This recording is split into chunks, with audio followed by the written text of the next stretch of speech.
Assalamualaikum warahmatullahi wabarakatuh. Kami dari kelompok 9 yang beranggotakan Rahma Arini, Triwahyuni, Zil Askia, dan Dina Antika akan mempresentasikan hasil makalah kami dengan judul Rancangan Perangkat Pembelajaran dan Simulasi. Materi pertama akan saya bacakan, yang kedua akan dibacakan oleh Triwahyuni, yang ketiga akan dibacakan oleh Zil Askia, dan yang terakhir akan dibacakan oleh Dina Antika.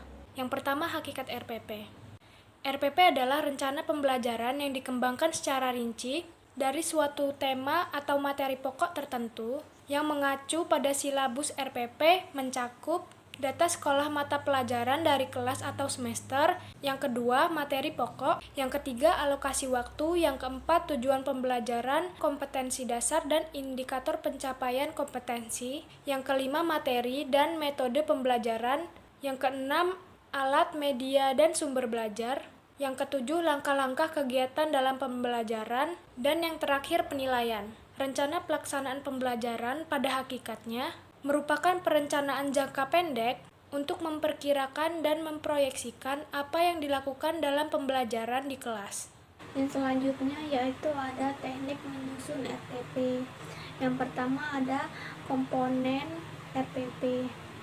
Nah, menurut Permendiknas nomor 41 tahun 2007, komponen RPP terdiri dari yang pertama ada identitas mata pelajaran, yang kedua ada standar kompetensi, yang ketiga kompetensi dasar, yang keempat indikator pencapaian kompetensi, yang kelima tujuan pembelajaran, yang keenam materi ajar, yang ketujuh alokasi waktu, yang kedelapan metode pembelajaran, yang kesembilan kegiatan pembelajaran, yaitu ada meliputi dari pendahuluan, inti, dan penutup.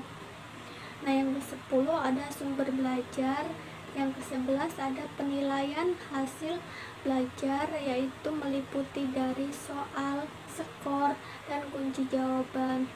Nah, yang kedua yaitu di sini ada prinsip-prinsip menyusun RPP.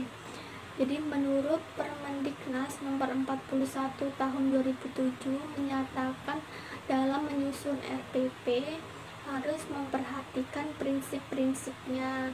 Ya, ini yang pertama ada memperhatikan perbedaan individu peserta didik. Yang kedua ada mendorong partisipasi aktif peserta didik. Yang ketiga mengembangkan budaya membaca dan menulis. Yang keempat memberikan umpan balik dan tindak lanjut. Yang kelima keterkaitan dan keterpaduan.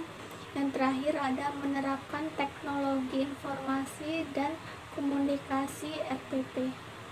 Ketiga, langkah-langkah menyusun RPP.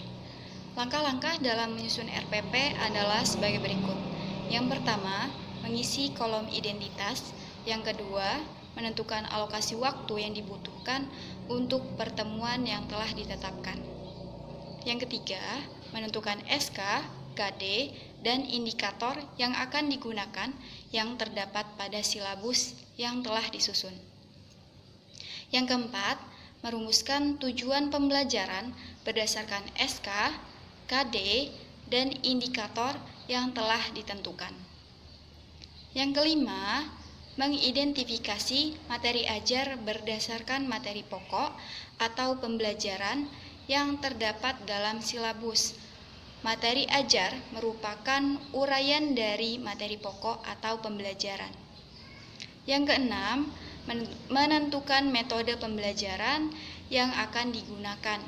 Yang ketujuh, merumuskan langkah-langkah yang terdiri dari kegiatan awal, inti, dan akhir.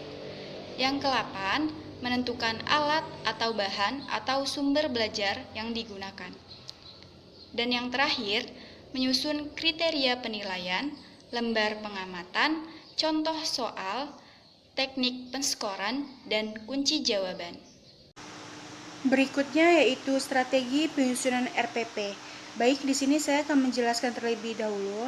Seorang guru harus mengetahui dulu konsep dasar dalam penyusunan rencana pembelajaran Namun dalam kenyataannya, masih banyak guru yang belum mampu menyusun rencana pembelajaran atau disebut dengan RPP, dan hal ini secara otomatis berimbas kepada output yang dihasilkan dalam proses pembelajaran itu sendiri.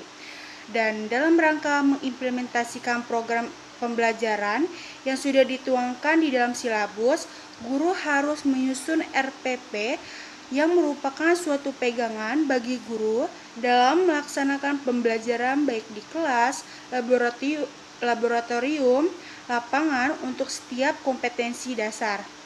Oleh karena itu, yang tertuang di dalam RPP hal-hal yang langsung berkaitan dengan aktivitas pembelajaran dalam upaya pencapaian penguasaan suatu kompetensi dasar.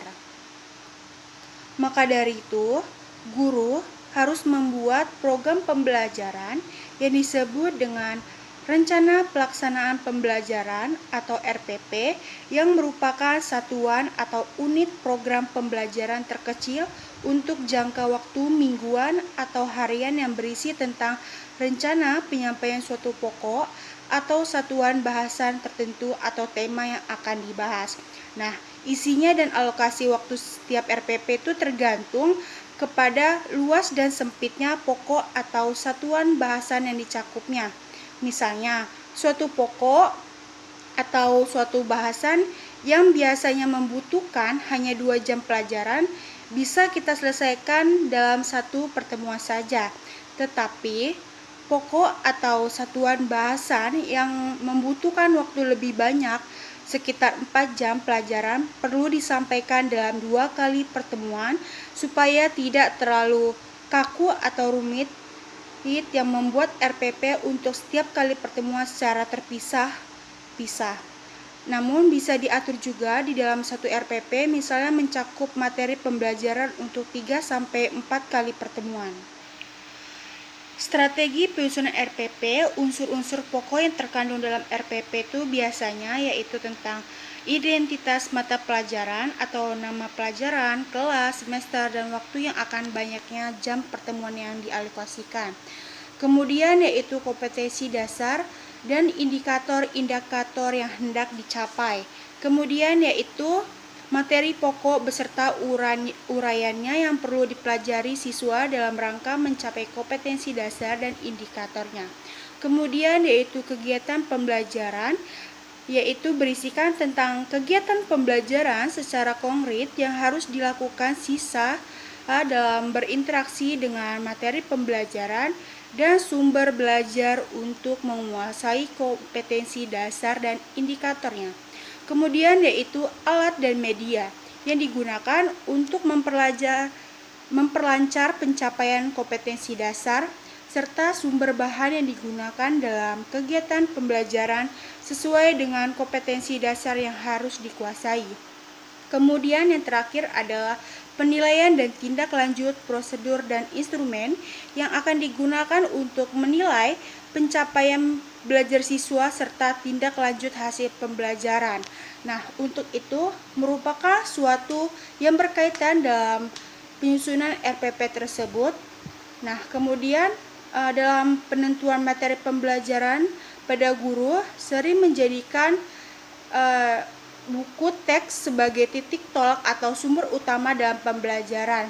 Nah, kemudian bisa menggunakan metode mana yang paling efektif, efisien, dan relevan dengan pencapaian kompetensi dasar dan indikator. Sekian dari kelompok 9, saya akhiri. Wassalamualaikum warahmatullahi wabarakatuh.